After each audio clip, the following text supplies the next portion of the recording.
Hi, I recently got a new web camera. Here it is. It's Logitech QuickCam Pro 9000.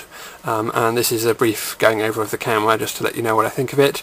It's got a good lens, the image quality is good, the resolution of the camera is good, brightness controls and contrast controls in the software, no complaints. There weren't any software problems in installing the equipment. There's a power light on the front, kind of orange power light, that looks pretty.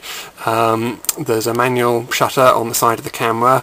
There's no other manual controls. You don't get a recording LED with the camera, and there's no LED lighting, although I'm not sure how much use LED lighting is on a webcam. Anyway, this one doesn't have it.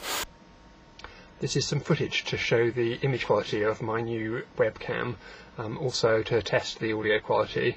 The rest of the video is actually made using this device, which is a Vivitar camera, and that's the usual camcorder I use.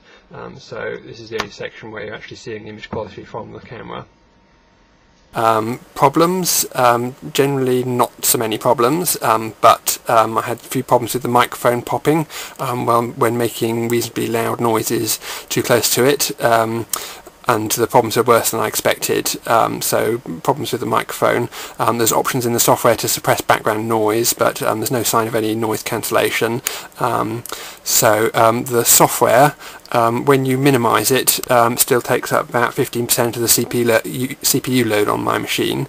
I've had a few problems with skipped frames, so sometimes when you're recording, it's probably not the camera's fault, it's probably due to the operating system, but yeah, due to the lack of real-time facilities, sometimes frames get skipped, and that can be quite irritating.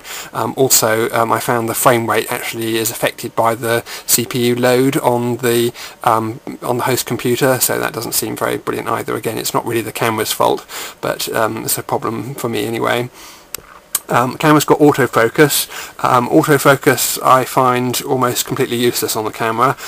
Its main effect is to cause your image to go out of focus at regular intervals, so I don't use the autofocus. I put the autofocus on to off and just use manual focus at infinity, and infinity seems to be anything from about 20 centimeters away to infinity, so the effect of just doing that doesn't significantly reduce the image quality as far as I can see.